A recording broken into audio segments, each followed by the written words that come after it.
Divya G S academy पे आपका बहुत बहुत स्वागत है। बिहार एसएससी का हम लोग टेस्ट सीरीज लेकर आ रहे हैं, जहाँ पे हम आपको प्रैक्टिस करवाते हैं। और हिस्ट्री का टेस्ट सीरीज, दो टेस्ट सीरीज हो चुका है, जिसमें एक मॉडर्न इंडिया और दूसरा मॉडर्न बिहार। मॉडर्न बिहार नहीं, वो पूरे बिहार की हिस्ट्री का है, मतलब उसमें मिडाइवल बिहार भी है और प्राचीन बिहार भी है। तो आप उसको प्लेलिस्ट में जाकर देख सकते हैं, बहुत इंपॉर्टेंट क्वेश्चन। साथ ही मैं जहाँ तक देख रहा था, मुझे कुछ मैसेजेस आए थे जिसमें कहा गया था कि सर क्वेश्चंस तो बहुत अच्छे हैं बट संख्या बहुत कम है। बात ये देखिए, दो चीजें होती है।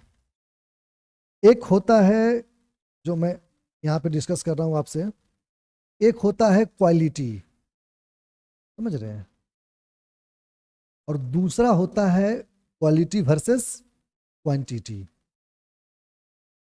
आप हमेशा याद रखिए, एक स्टूडेंट होने के नाते आपको इस बात का हमेशा याद रखना चाहिए कि अगर आपको अच्छी तैयारी करनी है, समझ रहे हैं, अगर आपको अच्छी तैयारी करनी है तो आपको इस पक्ष पे ध्यान देना होगा, क्वालिटी पक्ष पे। क्वांटिटी नहीं कि 5,000 क्वेश्चन का सेट मार गए और पता चला उसमें से 5 क्वेश्चन मुश्किल से आ रहे हैं। नहीं, हमेशा आपको कहता हूं प्रैक्टिस कीजिए, लेकिन क्वालिटी कंटेंट से। हमारे जो प्रश्न है वो रिसर्च बेस्ड हैं, बिहार के अलग अलग परीक्षाओं में पूछे गए हैं। बिहार के जैसे बीपीएससी है, बीपीएससी, टीआरई है जो टीचर वाला हुआ था, फिर बीएसएससी सीजीएल लेवल है। इन सब का हमने रिसर्च किया और हम कोशिश किए उन प्रश्नों को रखने की जो बार बार पूछे जा रहे हैं। कुछ वैसे भी प्रश्न हैं जो कभी कभार एक आध बार पूछे गए, लेकिन इसमें आपको ज्यादातर क्वेश्चंस मिलेंगे जो बार बार पूछे गए, रिपीटिटिव। और वो प्रश्न बहुत, उस प्रश्न में गलती करना बहुत बड़ा ब्लंडर हो जाता है, समझ रहे हैं। तो हम उसका और भी हम क्वेश्चंस का सेट लेकर आएंगे, लेकिन कहा जाता है कि एक ही साध है सब साधे सब जाए। छोटे छोटे पक्ष पे काम कीजिए, समझ रहे हैं, छोटी छोटी मंजिलें बनाइए, उसको पूरा कीजिए और उस तरह से बड़ी मंजिल बनती है। ये नहीं कि एक बार में, आजकल मैं देखता हूं बहुत फेमस हुआ है 10 घंटे का मैराथन, और पता चला उसमें 10 मिनट का बढ़िया रिसर्च कंटेंट नहीं है। मैं भी चाहता किताब उठाता रगड़ देता, क्वेश्चंस बनाने में क्या जाता है। आप खुद विद्यार्थी हैं, इतनी किताबें पढ़े होंगे, आप खुद क्वेश्चंस बनाइए, बहुत सारे क्वेश्चन बना जाएंगे, लेकिन उससे क्या हासिल होगा। मैं इस पे ज्यादा नहीं बोलूंगा, बस आप हमारे प्रश्नों का जवाब दीजिए और तुलनात्मक तरीकों से देखिए कि क्या अंतर है हमारे प्रश्नों में और बहुत सारे कंटेंट में, समझ रहे हैं। हम जो प्रश्न ला रहे हैं वो बिल्कुल रिसर्च बेस्ड हैं, मैं बार बार आपको बताऊंगा। तो बिना समय गवाए हम लोग अपने यहाँ शुरू करते हैं, और धीरे धीरे आपको और भी चीजें मिलती जाएंगी प्रश्न के साथ। मैंने आपको कहा कि हिस्ट्री की क्लास हो चुकी है, ज्योग्राफी की क्लास हो रही है, हिस्ट्री और भी अलग अलग क्लासेस बिल्कुल फ्री चल रही है। आप वहां पे जाइए और क्लास कीजिए, अपना फाउंडेशन भी तैयार कीजिए, और अगर आपका एग्जाम बहुत नजदीक है तो आप सेट मारिए। मैराथन का, करंट अफेयर का मैराथन हो चुका है, उसको जाके आप लगा कर देखिए। पूरा 2023 है, पूरा मतलब जो इंपॉर्टेंट है 100 से 150 क्वेश्चंस में खत्म करने की कोशिश क्यों की गई है, क्योंकि वो इंपॉर्टेंट है। वो क्वेश्चंस बार बार आए हैं, वो क्वेश्चंस बार बार आएंगे, वो रिपीटिटिव है, समझ रहे हैं, दोहराए जा रहे हैं। अब जैसे कि ये क्वेश्चन, पहला क्वेश्चन आप देखिए, संविधान के किस अनुच्छेद में भारत के नियंत्रक एवं महालेखा परीक्षक की नियुक्ति का वर्णन है। यानी बात कर रहा है किसकी, कैग की, सीएजी की, समझ रहे हैं, सीएजी की नियुक्ति का। हर एक क्वेश्चंस का हर एक उस पे देखिएगा क्या बात करता है, नियुक्ति की बात कर रहा है। अनुच्छेद 146, अनुच्छेद 147, अनुच्छेद 148, अनुच्छेद 149। चलिए अटेम्प्ट लीजिए, बताइए जल्दी।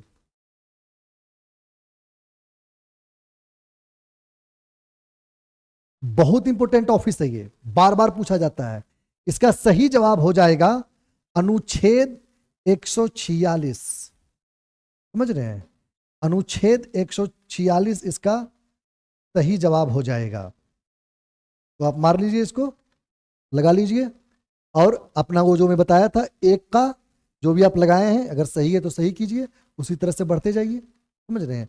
और जो मैं बताऊंगा उसको अगर आपको लगता है नोट डाउन करना है तो कॉपी में नोट डाउन कीजिए, नहीं तो दिमाग में नोट डाउन कीजिए। सबसे पहले तो कैग को समझिए, कैग है क्या, कैग को समझना बहुत इंपॉर्टेंट है। Controller and auditor general of India, यानी महालेखा परीक्षक जिसको कहते हैं। इसका अपॉइंटमेंट किसके थ्रू होता है? इसका अपॉइंटमेंट होता है प्रेसिडेंट के थ्रू, यानी राष्ट्रपति इसका अपॉइंटमेंट करते हैं, राष्ट्रपति करते हैं इनका ये appointment, under hand and seal लिखा हुआ है कॉन्स्टिट्यूशन, समझ रहे हैं। और इसको रिमूव कैसे किया जा सकता है? किसी से भी क्वेश्चन पूछ सकता है आपसे, कैग से, महालेखा परीक्षक से किसी भी तरीके से क्वेश्चन पूछा जा सकता है। ये जो है आप इसको हेडिंग बना लीजिए, नियंत्रक एवं महालेखा परीक्षक कौन? Controller and auditor general of India, उसी पे हम चर्चा कर रहे हैं। तो रिमूव किया जा सकता है उस प्रोसेस से जिस प्रोसेस से सुप्रीम कोर्ट के जज रिमूव होते हैं, यानी स्पेशल बहुमत के द्वारा संसद में। समझ रहे कितना इंपॉर्टेंट है ये पद? इसके रिमूवल से ही ये पता चलता है कि ये कितना इंपॉर्टेंट पद हो जाता है, समझ रहे हैं। इस पद का इंपॉर्टेंस इसके रिमूवल से पता चलता है कि सुप्रीम कोर्ट का जज के जज जैसे रिमूव होंगे वैसे ही ये भी रिमूव होंगे। बात समझ रहे हैं? अब आगे देखते हैं इनके बारे में। सबसे पहले तो यहां पे एक और आर्टिकल था 149, ये जो 149 था, 148 इनकी नियुक्ति की बात करता है, जो मैंने लिखा प्रेसिडेंट के द्वारा। 149 बात करता है इनके फंक्शन की एंड पावर की। 149 इनके पावर की, फंक्शन की, ड्यूटी की, इनकी क्या ड्यूटीज है।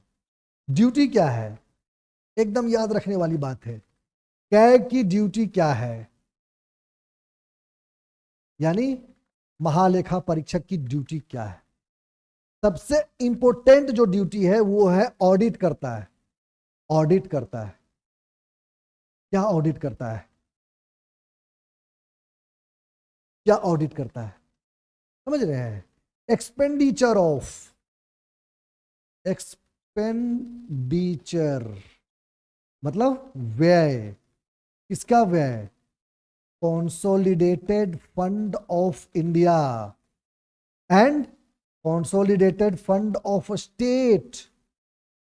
Consolidated fund of India and consolidated fund of state, इसको ऑडिट करता है। समझ रहे हैं?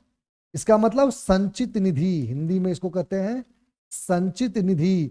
और आपसे पूछेगा कि क्या सिर्फ देश के?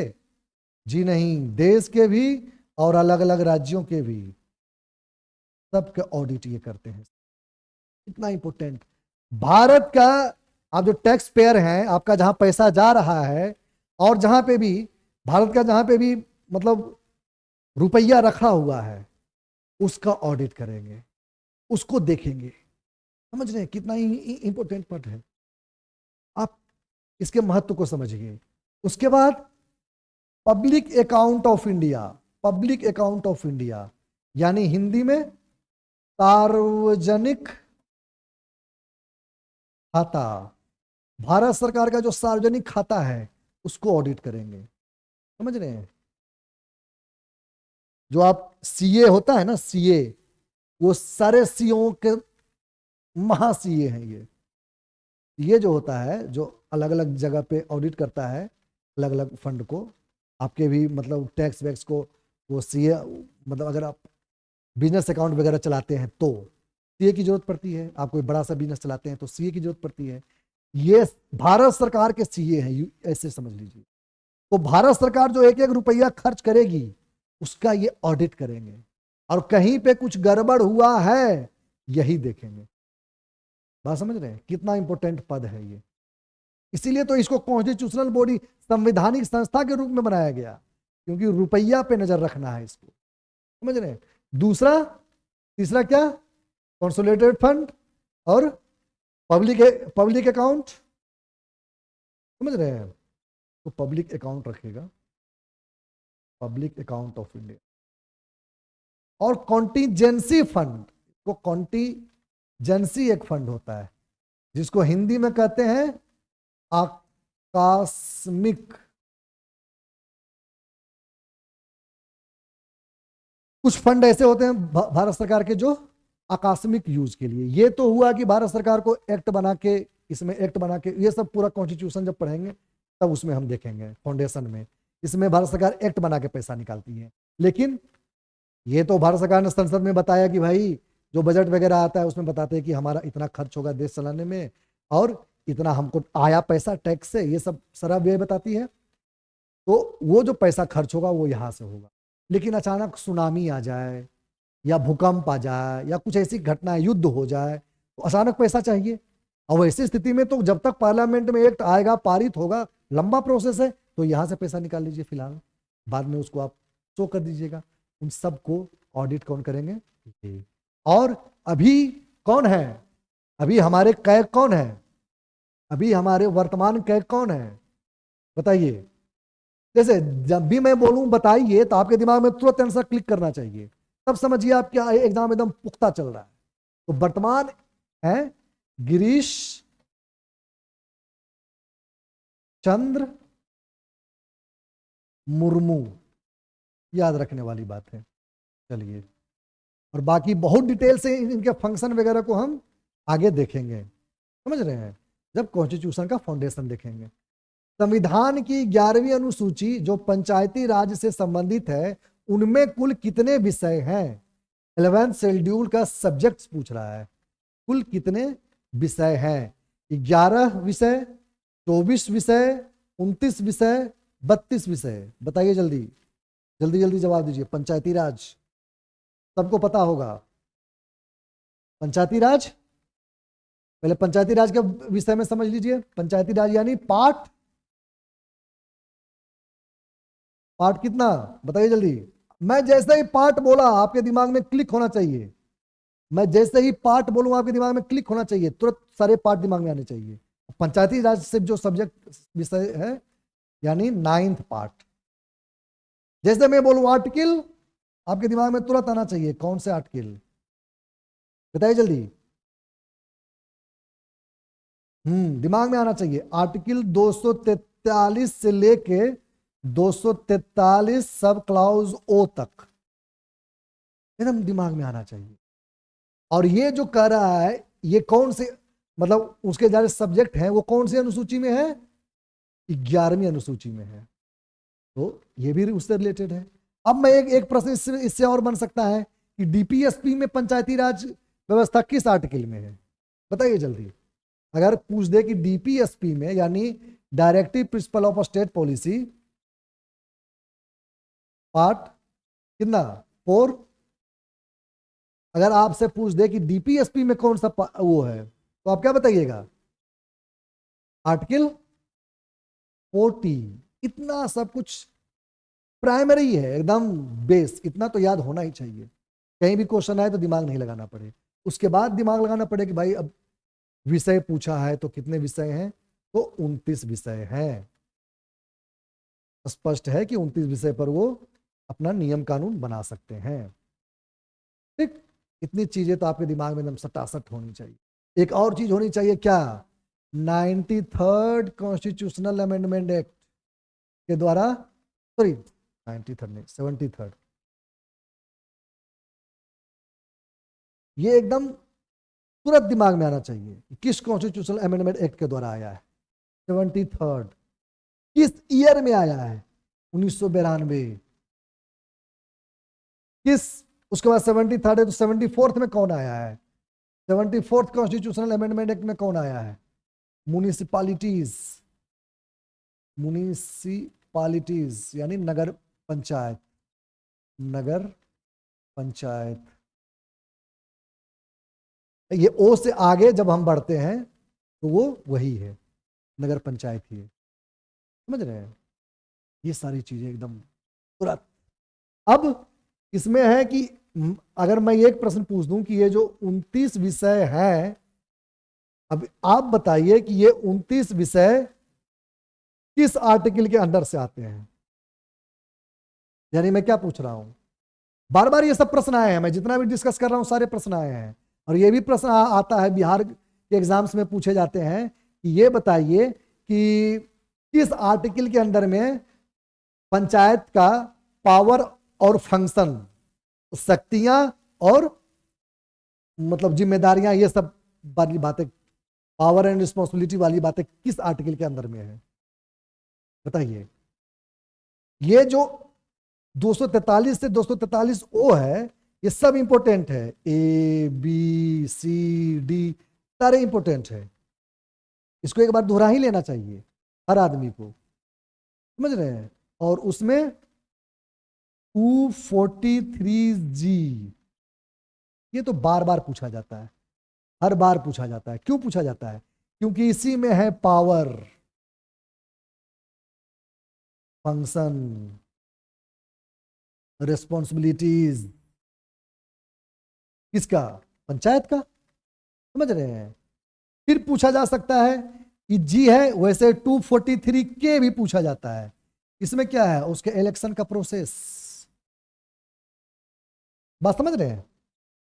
इतनी सारी चीजें बैकग्राउंड में सटासट चलनी चाहिए बिना टेंशन के। जैसे क्वेश्चन आया पंचायती राज, ये सब मेरे दिमाग में आ गया, समझ रहे हैं? फिर हमने आंसर दिया 29 विषय पर। ठीक, अब आगे देखिए, संसद के सदस्य बनने के लिए कम से कम कितनी उम्र होनी चाहिए? संसद का सदस्य पूछ रहा है। क्या पूछ रहा है? संसद का सदस्य बनने के लिए कम से कम कितनी उम्र होनी चाहिए? 18, 21, 25, 30, बताइए जल्दी।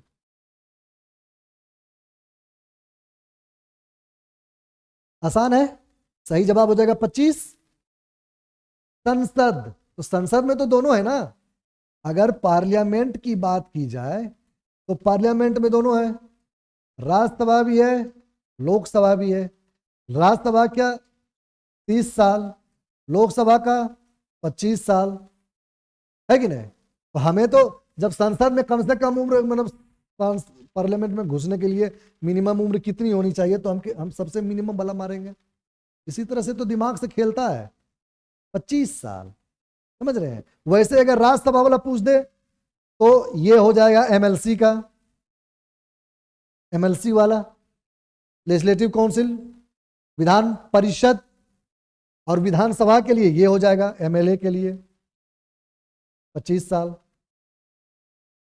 ये 18 साल है वोट देने की उम्र, ये वोट देने की उम्र है। और जब ये 21 वाला भी इंपॉर्टेंट है, ये पंचायत के सदस्य बनने के लिए, ग्राम मतलब पंचायत से जो जुड़े इलेक्शन है उसमें खड़े होने के लिए, मुखिया बनने के लिए मिनिमम उम्र 21 साल। और अगर राष्ट्रपति उपराष्ट्रपति पूछ दे, ये 30 वाला तो आप देख ही लिए, एमएलसी और राज्यसभा के लिए, ये सब मिनिमम एज वाला क्राइटेरिया सब याद रखिएगा। और अगर राष्ट्रपति यानी प्रेसिडेंट या वाइस प्रेसिडेंट, इन सब का पूछे, आपके दिमाग में आंसर आ गया होगा 35 वर्ष, मिनिमम एज वाला। अगर आपसे पूछ दे कि हाईकोर्ट जज बनने के लिए, आप कहेंगे नहीं, मिनिमम एज नहीं है, मैक्सिमम 62 और 65 हो सकता है। सुप्रीम कोर्ट और हाई कोर्ट के जज के लिए मैक्सिमम हो सकता है, मिनिमम नहीं है। बात समझ रहे हैं? ये सारी चीजें इससे जुड़े हुए फैक्ट्स थे। वित्त आयोग यानी फाइनेंस कमीशन किस अनुच्छेद के अंतर्गत आता है? क्वेश्चन आएगा बिहार एसएससी वाले, यहां पर मेरा नाम लिख के 5 स्टार लगा लें। Most most most important question, जरा भी जागरूक अगर क्वेश्चन मेकर होगा तो ये क्वेश्चन तो उसको देना ही चाहिए, करंट से जुड़ा हुआ है। फाइनेंस कमीशन, बताइए जल्दी। 260, 270, 280, 282। सही जवाब 280, सही जवाब 280। फाइनेंस कमीशन अभी हाल फिलहाल में, मैं पहले जोड़ देता हूं कि क्यों इंपोर्टेंट है। अभी हाल फिलहाल में 16th फाइनेंस कमीशन कॉन्स्टिट्यूट किया गया, बनाया गया, समझ रहे हैं? अभी किसके द्वारा? नरेंद्र मोदी जी के द्वारा। और इसके अध्यक्ष किसको चुना गया, बताइए जल्दी। दिमाग में आया करंट अफेयर की तैयारी करने वालों? इसके अध्यक्ष कौन रहेंगे 16th फाइनेंस कमीशन के? अरविंद पनगड़िया, नाम लिख लीजिए। ये सब बहुत बहुत इंपॉर्टेंट हो जाता है। अरविंद पनगड़िया पूछ दिया जा सकता है, क्यों नहीं, एकदम करंट अफेयर है। और बताइए, अगर पूछ दिया जाए कि अरविंद पनगड़िया जो हैं, ये इससे पहले क्या थे? ये इससे पहले थे उपाध्यक्ष किसके? नीति आयोग के रह चुके हैं ये भी पूछा जा सकता है कि जो अरविंद पनगड़िया फाइनेंस कमीशन, वो पहले क्या थे, हो सकता है पूछा। लेकिन ये इंपॉर्टेंट हो जाता है कि 16th फाइनेंस कमीशन के अध्यक्ष कौन बनाए गए हैं।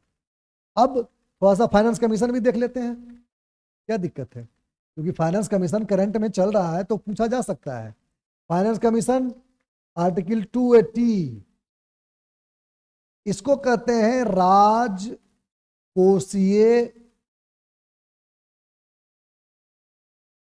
ये गलत है, कोषीय में मूर्धन्य शो होगा, आप लिख लीजिएगा। राजकोषीय क्या?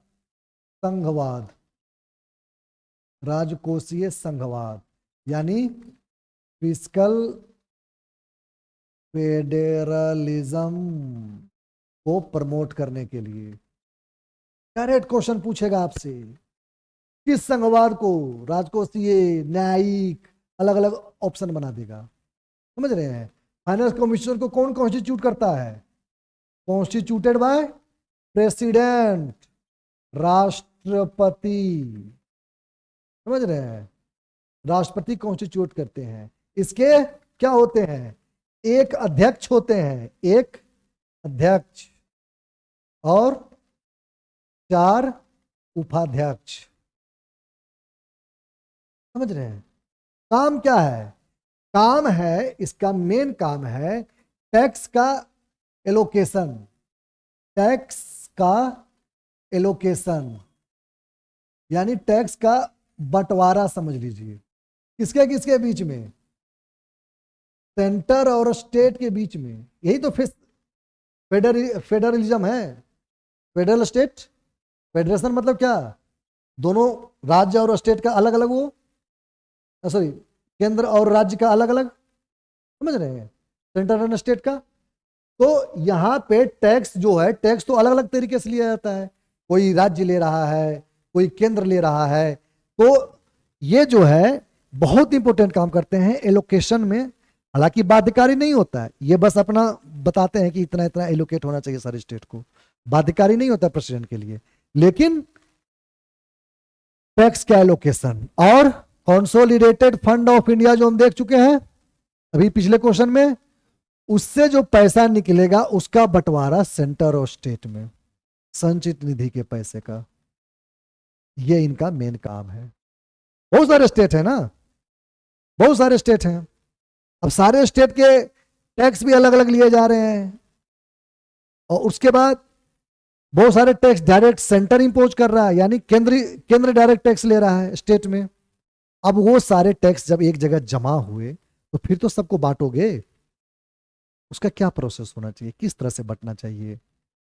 कुछ स्टेट पिछड़े रह गए हैं, कुछ स्टेट बहुत ऐसे जैसे हिली स्टेट्स हैं, नॉर्थ ईस्ट के स्टेट्स हैं, उनको कुछ स्पेशल ट्रीटमेंट देना जरूरी है ताकि वो हमारे मेन धारा में आ सके। जैसे बिहार हमेशा स्पेशल दर्जा की मांग करता रहता है, दिया जाए कि नहीं दिया जाए, क्या उसका क्राइटेरिया है, ये सारी बातें यही तय करते हैं, यही प्रेसिडेंट को सुझाव देते हैं।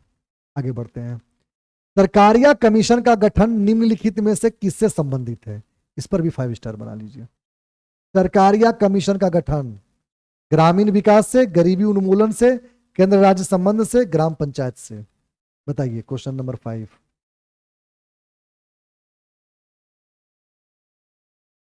देखिए, सरकारिया कमीशन का गठन 1983 में हुआ और इसकी रिपोर्ट 1987 में आई, रिपोर्ट, समझ रहे हैं।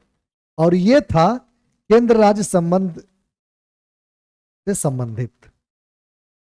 सरकारिया कमीशन ने अपनी रिपोर्ट में बताया कि किस तरह से केंद्र और राज्य के संबंध को इंप्रूव किया जाए, कोऑपरेटिव फेडरलिज्म लाया जाए, समझ रहे हैं, सहकारी संघवाद ये लाया जाए, इत्यादि इत्यादि। अब देखिए केंद्र राज्य पूछ देगा कि केंद्र राज्य संबंध जो है वो किस पार्ट में है, तो हमको याद रखना है कि पार्ट है 11 और आर्टिकल 245 से 263, क्या लिख दिया हूं, 263 263 पार्ट 11 है कॉन्स्टिट्यूशन में केंद्र राज्य संबंध। और क्योंकि हमारा देश क्या है, फेडरल स्टेट है, फेडरलिज्म प्रमोट करता है। भारत संविधान की, भारतीय संविधान की प्रकृति कैसी है, संघीय व्यवस्था है, एकात्मक व्यवस्था है, अर्ध संघीय व्यवस्था है और अर्ध एकात्मक व्यवस्था है। बार बार ये बात पे डिस्कस चल रहा था, बताइए जल्दी।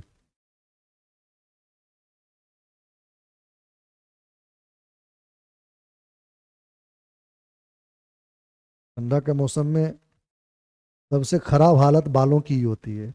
आप कैप पहनिए और बाल आपके चिपक जाएंगे। चलिए क्वेश्चन नंबर 6, अर्ध संघीय यानी quasi federalism. Quasi federal, federalism मतलब क्या होता है, फेडरलिज्म, चलिए नए पेज में देख लेते हैं। फेडरलिज्म संघवाद, फेडरलिज्म हिंदी में संघवाद बोलते हैं ना जी, हिंदी मीडियम। इसका देखिए सबसे मौलिक जो है वो सेंटर और स्टेट यानी द्विस्तरीय सरकार होगी, द्विस्तरीय सरकार होगी, त्रिस्तरीय भी हो सकती है, चतुर्थ स्तरीय भी हो सकती है, मतलब एक स्तरीय नहीं होगी, 2 स्तर की सरकार होगी, समझ रहे हैं। और दोनों के बीच में क्या होगा, division of power, division of power clear होगा एकदम, यानी शक्तियों का बंटवारा होगा। सेंटर और स्टेट के बीच में, संघ और राज्य के बीच में पावर का पूरी तरह से बंटवारा होगा, शक्तियों का क्लियर बंटवारा होगा। हो सकता है बहुत सारे स्टेट हो जो फेडरल नहीं हो, जो संघीय नहीं हो, लेकिन वहां भी आप कहेंगे कि सर यहां भी तो सेंटर है और राज्य है, राज्य हैं लेकिन वो सेंटर के द्वारा बनाए हुए राज्य हैं, पार्लियामेंट के द्वारा बनाए हुए राज्य हैं, समझ रहे हैं। वहां पे शक्तियों का बंटवारा नहीं है, वो हो जाएंगे एकात्मक, जिसको यूनिटरी कहते हैं। इसका अपोजिट होता है एकात्मक, इसका अपोजिट होता है एकात्मक यानी यूनिटरी। इंग्लिश में बोलेंगे यूनिटरी सिस्टम।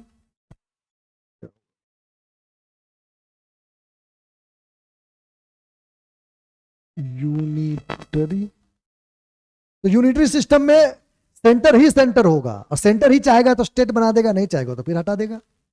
लेकिन यहां और वहां पे डिवीजन ऑफ पावर नहीं होगा, शक्तियों का बंटवारा नहीं होगा दोनों में, सेंटर जितना चाहेगा ठीक है थोड़ा सा शक्ति ले लो, यहां पे ऐसा नहीं है, यहां पे स्पष्ट शक्तियों का बंटवारा होगा। 7th शेड्यूल होगा, समझ रहे हैं। 7th शेड्यूल हमारे में है, मतलब 7th शेड्यूल क्या करता है, राज्य सूची, पहले केंद्र सूची, फिर राज्य सूची, और फिर दोनों को वो करके 3 सूचियां हैं, समझ रहे हैं। संवर्ती सूची, केंद्र सूची, राज्य सूची, संवर्ती सूची, 7th शेड्यूल आगे हम देखेंगे उसके बारे में। तो वहां यहां पे क्या है, स्पष्ट बताया जाएगा कि केंद्र इस पे कानून बनाएगा, राज्य इस पे कानून बनाएगा, और अगर कभी ऐसा कोई सब्जेक्ट होगा जिसमें दोनों कानून बना सकते हैं। फिर यह भी स्पष्ट होगा कि राज्य का जो कानून है वो यहां तक, माने जहां तक राज्य है वहां तक कानून उसका इंप्लीमेंट होगा, और केंद्र का पूरे देश में इंप्लीमेंट होगा, सब कुछ क्लियर होगा, समझ रहे हैं। और बहुत सारी चीजें हैं, जैसे फेडरलिज्म में लिखित होगा, लिखित संविधान होगा, संविधान लिखित होगा तब तो सब नियम कानून बनेगा कि कैसे बंटवारा होगा, कैसे नहीं होगा। रिजिड का होगा, संविधान को, कॉन्स्टिट्यूशन को रिजिड होना पड़ेगा, बिल्कुल मजबूत। और स्वतंत्र न्यायपालिका होगी, इंडिपेंडेंट कॉन्स्टिट्यूशन होगा, इंडिपेंडेंट जुडिशरी होगा, स्वतंत्र न्यायपालिका। न्यायपालिका स्वतंत्र होगी तब तो वो, अगर केंद्र और राज्य के बीच में कुछ मतभेद हुआ तो उस पर कौन सुनवाई करेगा बताइए? न्यायपालिका ही तो करेगी। अगर न्यायपालिका ही नहीं स्वतंत्र हो तो, समझ रहे हैं? यूनिटरी में क्या होगा? यूनिटरी में एकल सरकार की व्यवस्था होगी और तब यूनियन ही यूनियन होगा, मतलब केंद्र सरकार ही मजबूत सबसे ज्यादा होगी। और यहां पे क्या होगा? एक और चीज होगा, पार्लियामेंट सुपरमेसी होगी।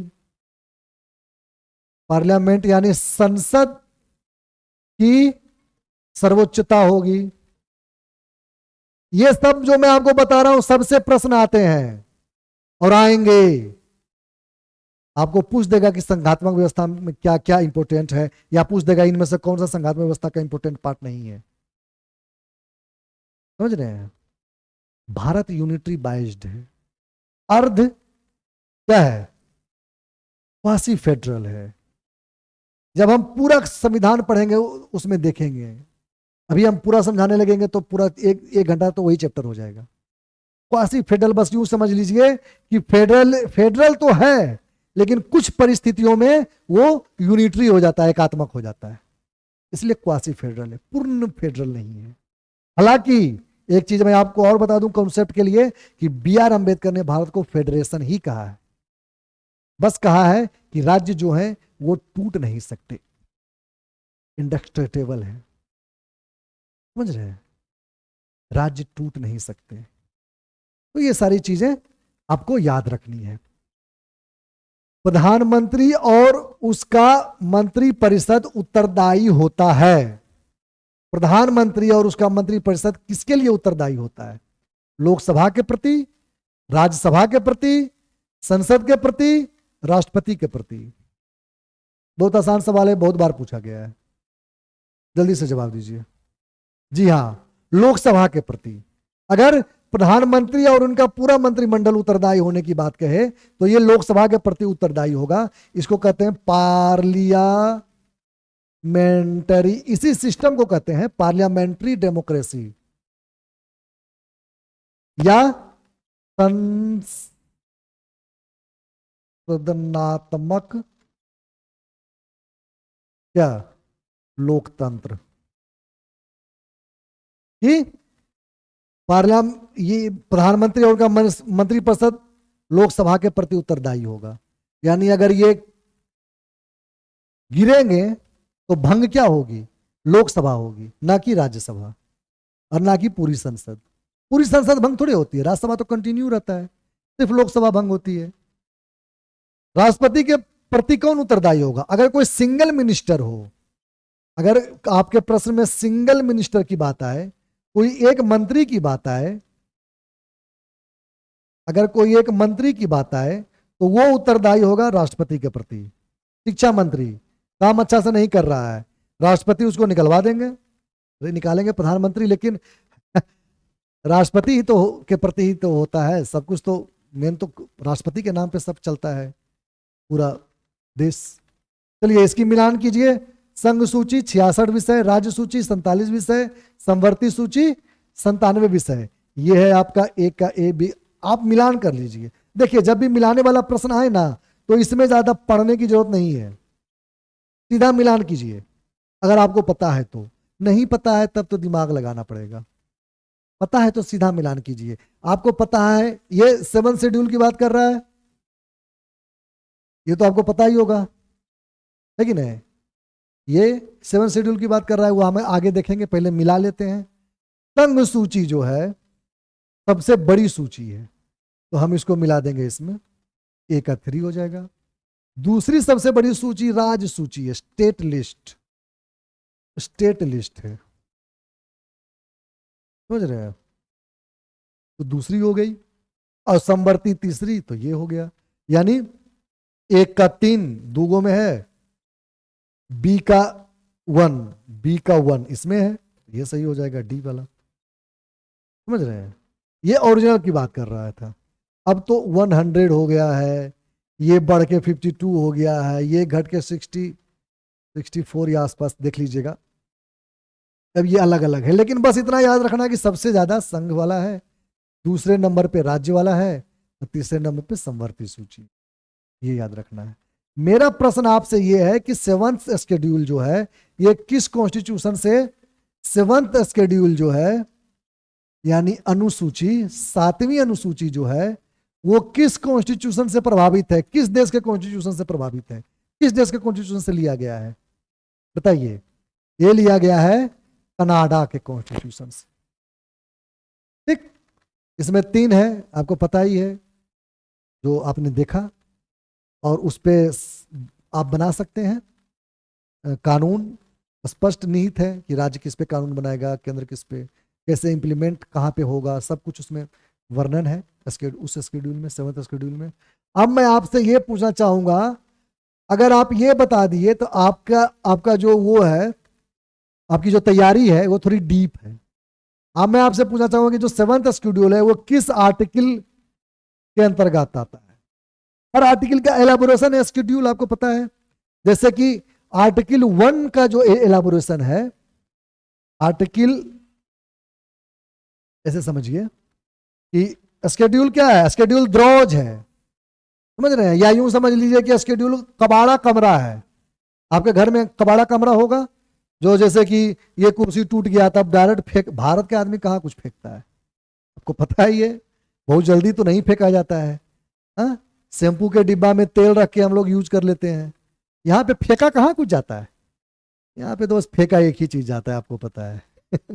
तो भारत, तो जैसे कि वो कबाड़ा रूम है, आप यहाँ पे आपकी कुर्सी टूट गई तो आप एक कबाड़ा रूम बना कर रखें, उसमें जाके डाल दिए। कोई ट्यूब फ्यूज हो गया, उसमें डाल दिए।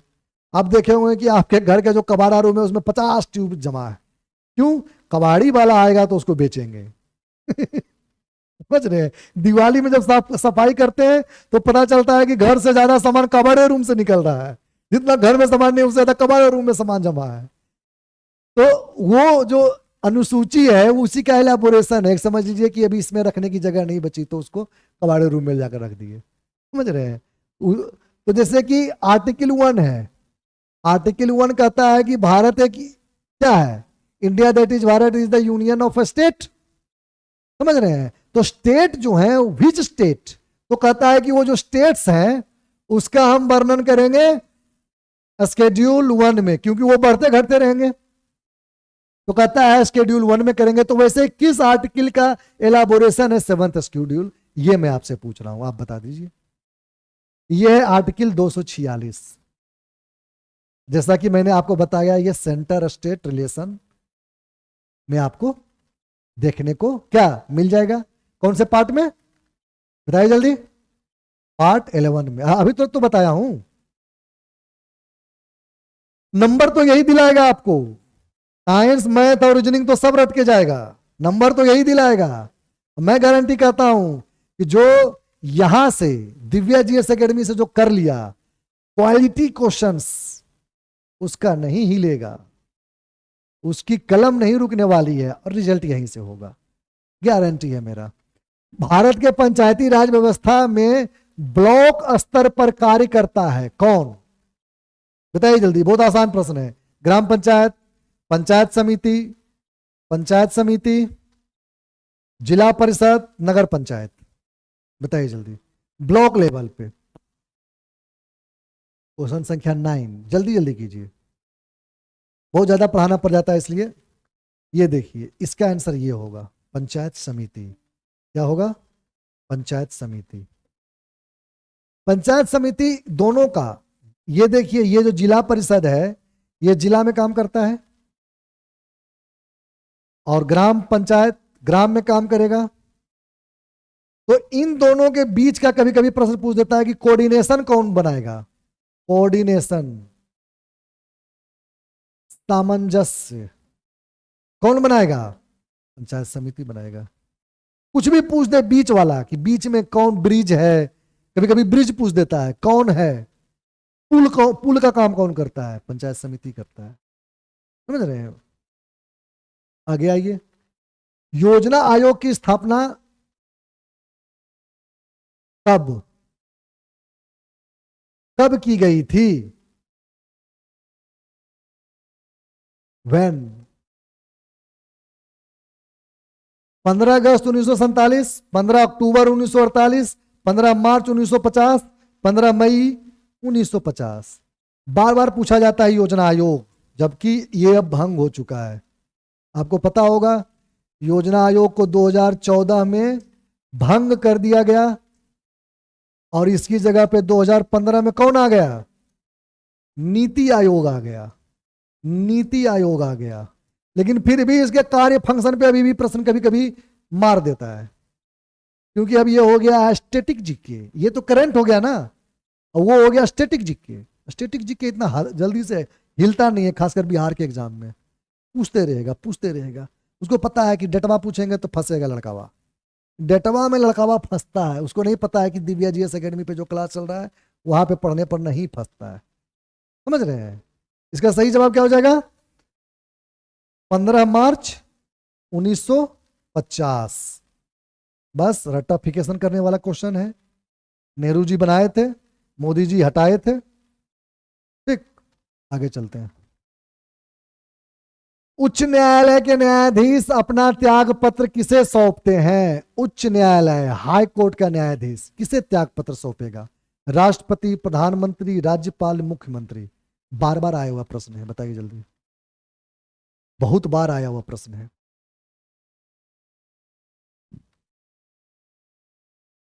चलिए हम आपको बता देते हैं, ये सौंपेंगे राष्ट्रपति को।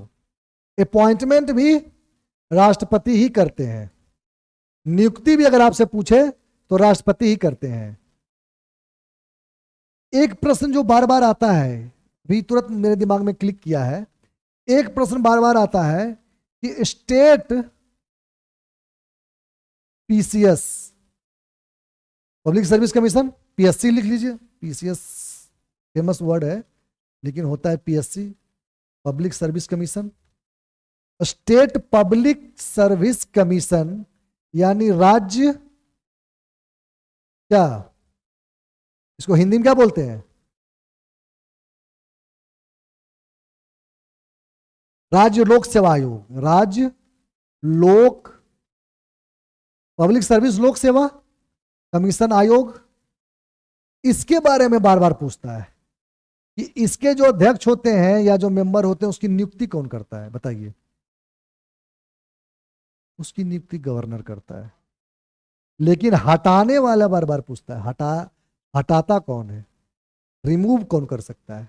रिमूव कर सकता है प्रेसिडेंट। समझ रहे हैं? नियुक्ति करेगा गवर्नर, लेकिन रिमूव करेगा president.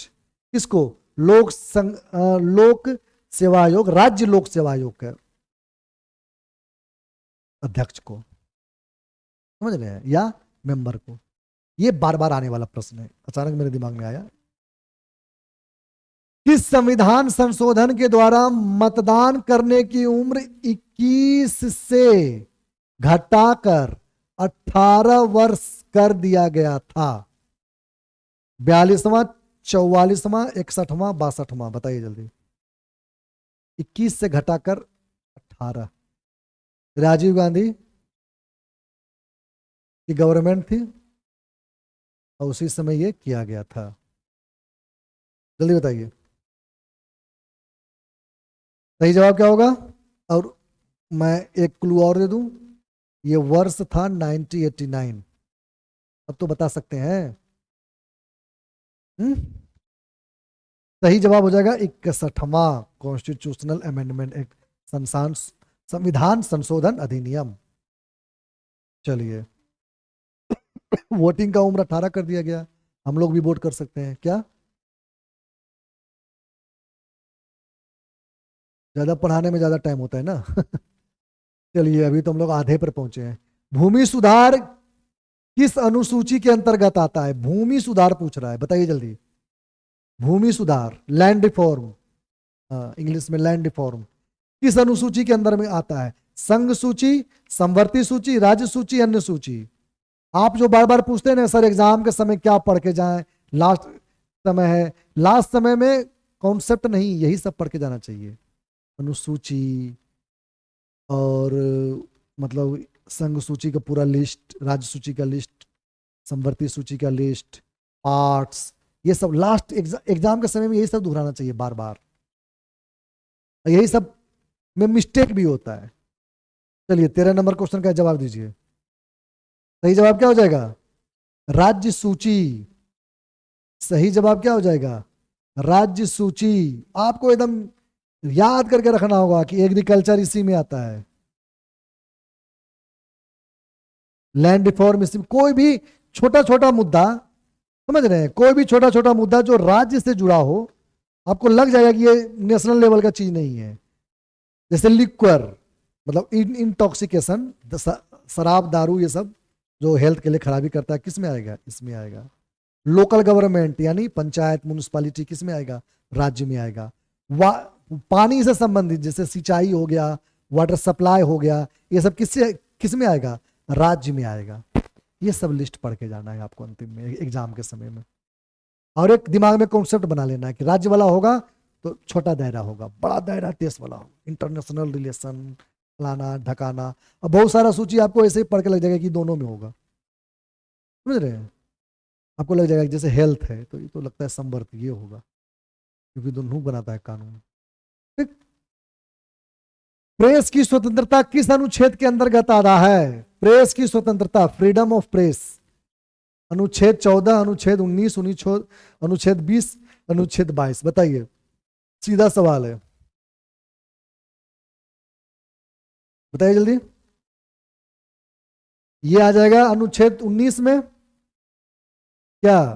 Freedom of speech and expression, 19(1)(a), अनुच्छेद 19(1), article 19(1)(a), freedom of speech and expression, जिसको कहते हैं अभिव्यक्ति की आजादी। अभिव्यक्ति की आजादी, समझ रहे हैं? ये तो राइट टू इक्वलिटी में चला जाएगा।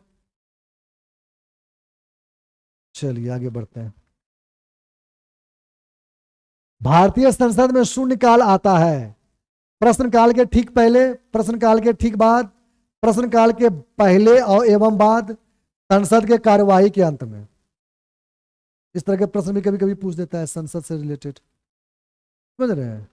जल्दी से बताइए। इसका सही जवाब हो जाएगा 15 का हो जाएगा बी। देखिए सबसे पहले होता है क्वेश्चन आवर, क्वेश्चन आवर यानी प्रश्नकाल। उसके बाद होता है जीरो आवर यानी शून्यकाल। उसके बाद होता है रेगुलर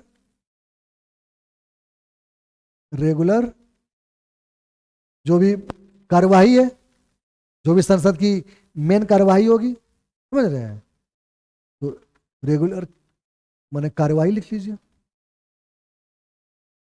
कार्यवाही, रेगुलर बिजनेस लिख लीजिए। तो ये जो जीरो है, यहां पे क्या है कि सांसद सब सवाल पूछे कि अजी बताइए कि देश में महंगाई क्यों बढ़ रही है।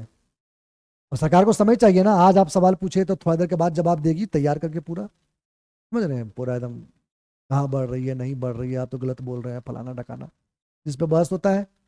तो पहला क्वेश्चन पूछा गया और दूसरा चाहे मतलब प्रश्न का उत्तर तैयार करते करते बीच में समय लगता था पहले, तो बीच में सांसद चले जाते थे चाय पानी करने के लिए, बाहर चले गए, उधर थोड़ा संसद के पीछे मतलब मजा लेने के लिए, अरे अभी बहुत टाइम है, अभी सवाल का जवाब नहीं आ रहा है। तो भारत के नेताओं ने, कुछ जागरूक जो नेता थे, उन्होंने कहा कि बीच के समय में वो सब नहीं चलेगा धांधलेबाजी, बीच के समय में जीरो आवर चलेगा, कि कुछ ऐसे ही प्रश्न पूछ लीजिए, कुछ ऐसे ही तत्कालीन जवाब दे दीजिए, कुछ इस तरह का डिस्कस, कुछ इंपोर्टेंट टॉपिक है। तो ये पूरी तरह से इंडियन इनोवेशन है। ये क्या है? Indian innovation. माने अगर आपसे पूछ दे कि ये कहां से लिया गया है या कहां से प्रभावित है, कुछ नहीं, भारत के अपना दिमाग लगाया है। बीच भारत वाला तो आदमी तुरंत दिमाग लगा लेता है ना, जैसे आप अपने घर में काम करवाते हैं बढ़ई से या काम करवाते हैं राजमिस्त्री से, तो वो आते हैं काम करने के लिए राजमिस्त्री जी, तो बीच में जब तक गारा नहीं बन रहा है वो बैठ जाते हैं, थोड़ा सा लटेर लेते हैं, तो जो मालिक रहेगा वो देखते रहेगा, अरे बीचा में आधा घंटा तक ही खेनिया खाता है, क्या किया जाए। और उस समय वो अपना दूसरा दिमाग लगा, थोड़ा सा आइए ना मिस्त्री जी, जरा पिछुअनिया वाला देख लीजिए ना, 4 गो ईंटा निकल गया, थोड़ा वहां पे ठोक दीजिए। और थोड़ा सा इधर आइए ना, थोड़ा इधर हमारा जो लौनमा है ना, इसमें से 5 गो ईंटा सरियाना था, ऐसे कुछ ना कुछ में से बजा के रखना है। इसी को कहते हैं भारतीय इनोवेशन, इंडिया का अपना इजाद। समझ रहे हैं। आगे के सवाल में आते हैं जल्दी से।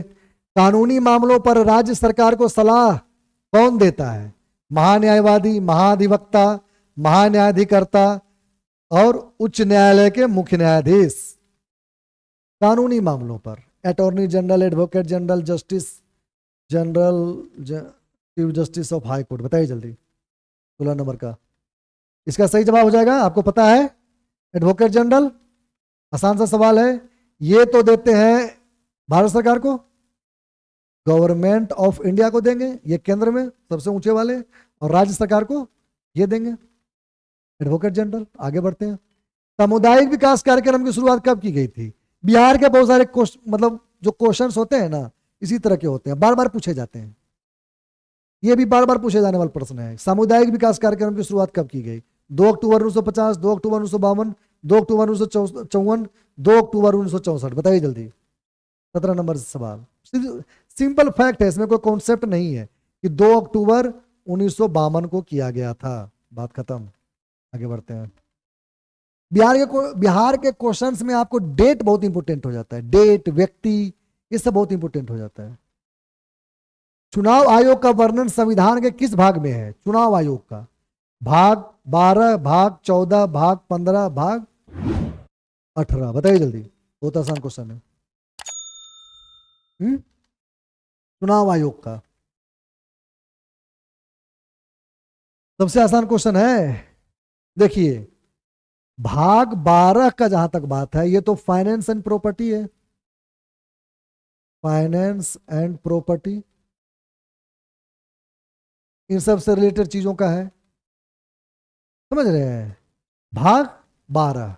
अब भाग 14 का जहां तक सवाल है, ये सर्विसेज से रिलेटेड है, सर्विसेज, जो कि आप पिछले भाग में भी देखे। स्टेट पीसी, यूपीएससी, पहले यूपीएससी लिख लीजिए, ऊपर में यूपीएससी, यूपीएससी और स्टेट पीसीएस वगैरह से। भाग 17 बताइए जल्दी क्या है? ये भाग 17 जो ऑफिशियल लैंग्वेज है उससे से, ऑफिशियल जहां पे हिंदी वगैरह की चर्चा है ना, वो यहीं से है। तो बच गया भाग 15। भाग पर, अनुसूची पर, इंपोर्टेंट आर्टिकल पर एक अलग से वीडियो लाऊंगा, एमसीक्यू का नहीं, स्पेशल वीडियो आप हमारे चैनल पे देख सकते हैं, मैं इसके जस्ट बाद वही लाऊंगा। तो आप जुड़े रहिए, एग्जाम के लास्ट में यही प्रिपेयर किया जाता है, मैं आपको बार बार बता रहा हूं, इसलिए मैं ये सब प्रश्न लेके आया हूं, और ये सब प्रश्न आए भी हैं, ये सब प्रश्न आए भी हैं। संविधान की किस अनुसूची में राष्ट्रपति के वेतन एवं भत्ते का वर्णन है? अनुसूची 1, 2, 3, 4। बताइए जल्दी, वेतन और भत्ता किसमें है? जल्दी जल्दी कीजिए।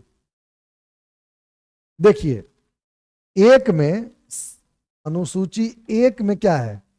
यूनियन एंड टेरिटोरी, मैंने पहले ही चर्चा कर दिया, मतलब स्टेट्स के नाम है, ठीक।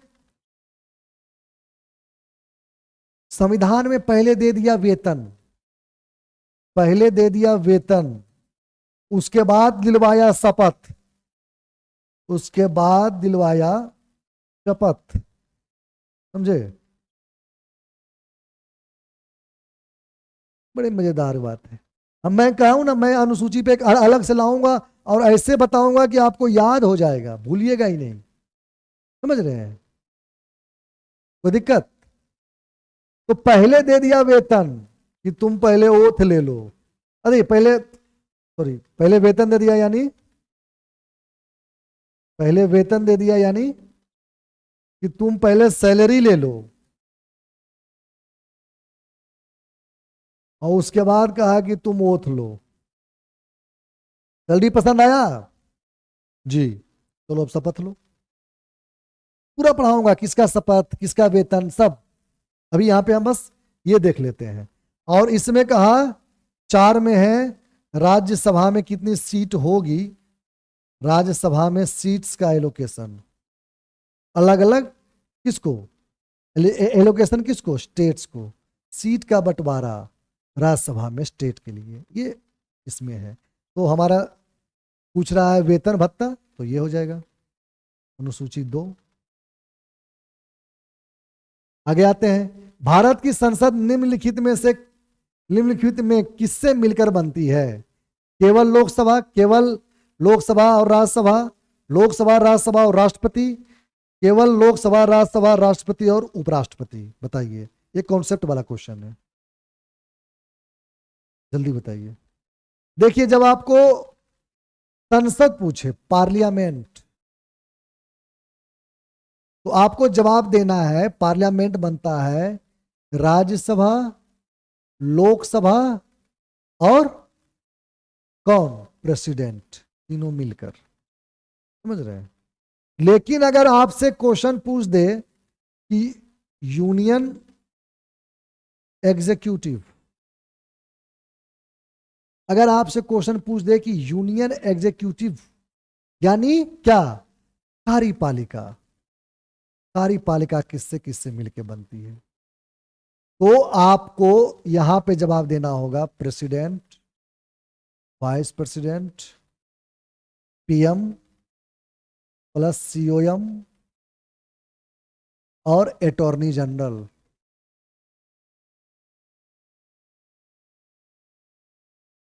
समझ रहे हैं? अगर एग्जीक्यूटिव कार्यपालिका पूछे तो उसमें राष्ट्रपति, प्रधानमंत्री और वाइस मतलब उपराष्ट्रपति, अटॉर्नी जनरल सब आएंगे। तो यहाँ पे अगर पार्लियामेंट पूछ रहा है तो उसमें बस 3 चीजें आएगी, उसमें उपराष्ट्रपति नहीं होंगे, लोकसभा, राज्यसभा, राष्ट्रपति, तीनों चीज आएगी। कभी कभी कंफ्यूजन में लड़के सिर्फ लोकसभा राज्यसभा मार देते हैं कि लोकसभा राज्यसभा ही तो है, संसद मतलब क्या, नहीं, संसद तीनों है। संसद मतलब जो बिल पास करे, काम करे।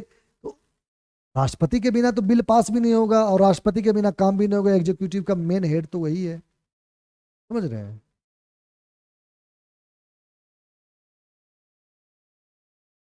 संसद के दोनों सदनों की संयुक्त बैठक की अध्यक्षता कौन करता है? दोनों सदनों की संयुक्त बैठक, ज्वाइंट सीटिंग की बात कर रहा है। लोकसभा का अध्यक्ष, राज्यसभा का अध्यक्ष, राष्ट्रपति, प्रधानमंत्री। बताइए जल्दी। ज्वाइंट सीटिंग, बार बार क्वेश्चन आता है ये। जवाब हो जाएगा लोकसभा का अध्यक्ष। अगर आपसे पूछे कि ज्वाइंट सीटिंग जो है उसको समन कौन करता है, बुलाता कौन है, समन कौन करता है, कौन बुलाता है, तो आप क्या जवाब देंगे? तब आप जवाब देंगे प्रेसिडेंट यानी राष्ट्रपति। बुलाते हैं राष्ट्रपति। क्यों बुलाया जाता है?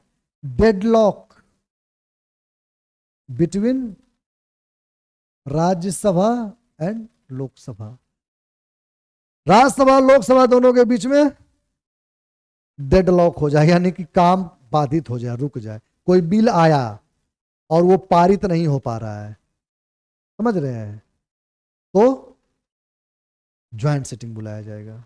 मान लो कि लोकसभा पारित कर दे, राज्यसभा रोक दे, राज्यसभा पारित कर दे, लोकसभा रोक दे, किसी भी तरीके से दोनों के बीच में मतभेद हो गया किसी बिल को लेकर, पारित ही नहीं हो पा रहा है, तो ज्वाइंट सिटिंग होगा, यानी संयुक्त बैठक होगी। आपको याद रखना है। और बार बार आने वाले क्वेश्चंस में है कि कौन ऐसे बिल हैं जिन पे ये नहीं होगा, ज्वाइंट सिटिंग नहीं होगा, joint sitting is not allowed. बार बार ये प्रश्न आता है, ज्वाइंट सिटिंग नहीं होगा। कौन ऐसा सा बिल है? एक है मनी बिल, धन विधेयक, मनी बिल, धन विधेयक, नहीं होगा, नहीं में याद रखना है, नहीं। और दूसरा constitutional amendment bill, constitutional amendment bill, संविधान संशोधन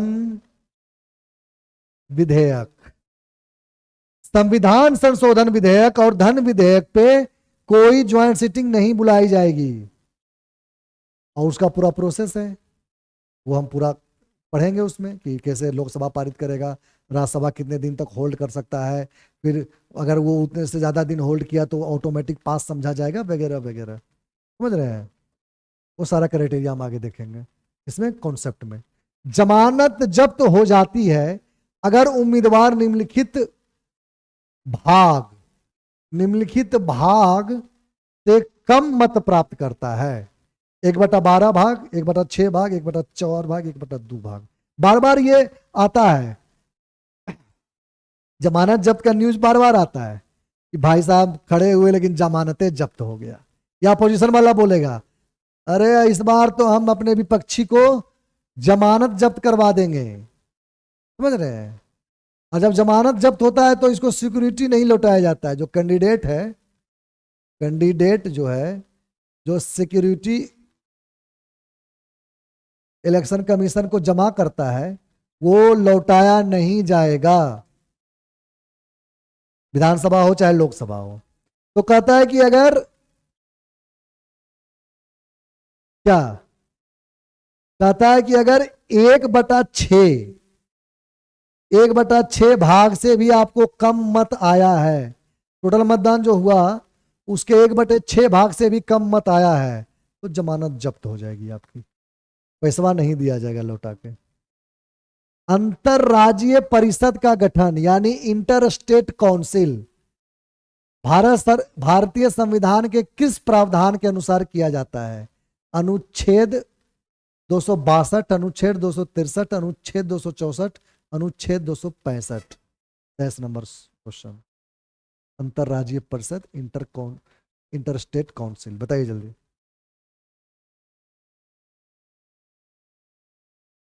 क्या होगा जवाब?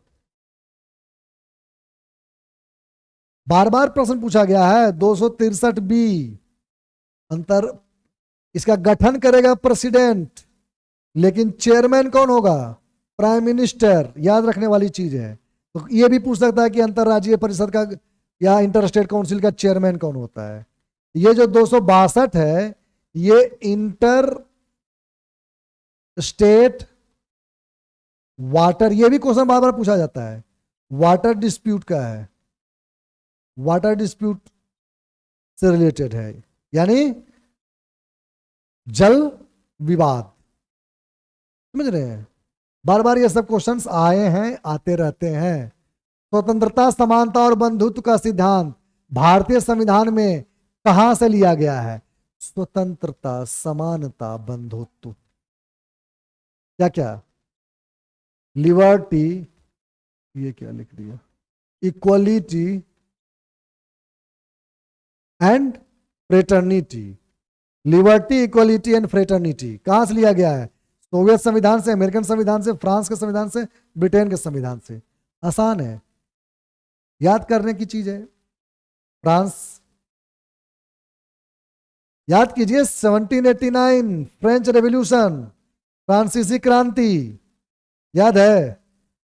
इन्हीं 3 मुद्दों पर तो हुई थी, लिबर्टी, इक्वलिटी, फ्रेटर्निटी।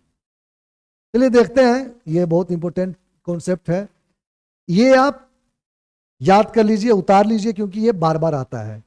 हर बार इससे रिलेटेड क्वेश्चंस आए हैं और आएंगे। क्या अमेरिका के संविधान से क्या क्या लिया गया?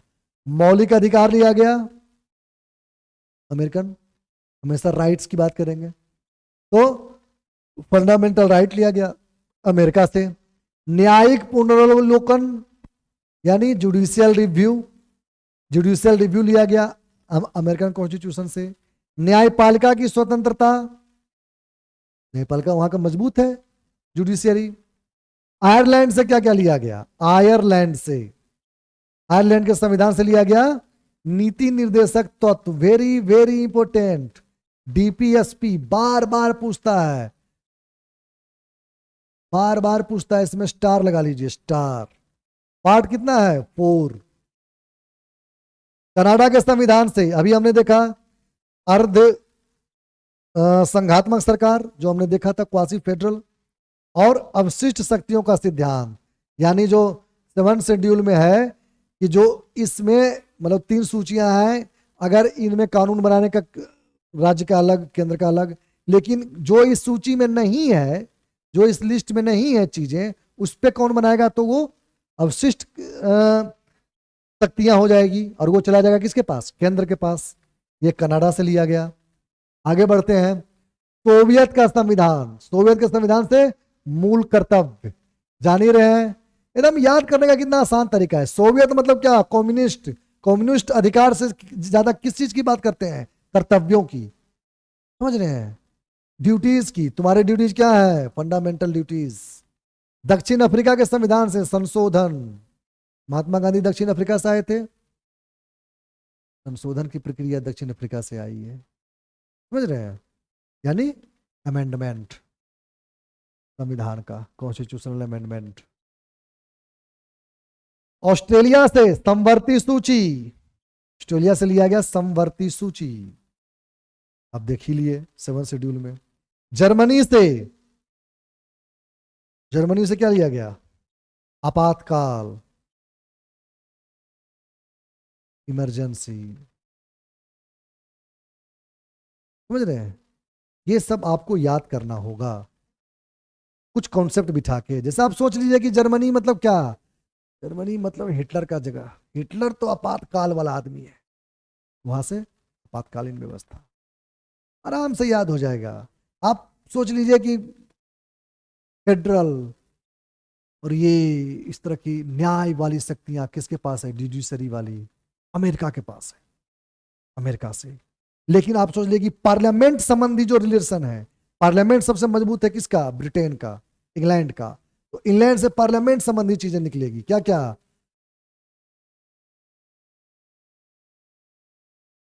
सर्वाधिक मत होना चाहिए, मत के आधार पर चुनाव, जो हम लोग कहते हैं कि जिसको जितना ज्यादा वोट मिलेगा, जिसको सबसे ज्यादा वोट मिलेगा, मान लो इसको कैंडिडेट सी को सबसे ज्यादा वोट मिला तो इसको विजयी मान लिया जाएगा, भले ही वोट 5% क्यों ना मिला हो, कोई फर्क नहीं पड़ता है। 50% क्राइटेरिया भी नहीं है भारत में, समझ रहे हैं। तो उसके आधार पर संसदीय प्रणाली, समझ रहे हैं, संसद बोल रहा हूं ना, संसद सबसे मजबूत ब्रिटेन का, विधि निर्माण का तरीका ब्रिटेन से, विधायिका में अध्यक्ष का पद ब्रिटेन से, समझ रहे हैं। इस तरह से आपको याद करना है। अब अगला सवाल, उच्च न्यायालय के लिए रीट जारी करने की शक्ति किस अनुच्छेद के अंतर्गत आती है, बताइए।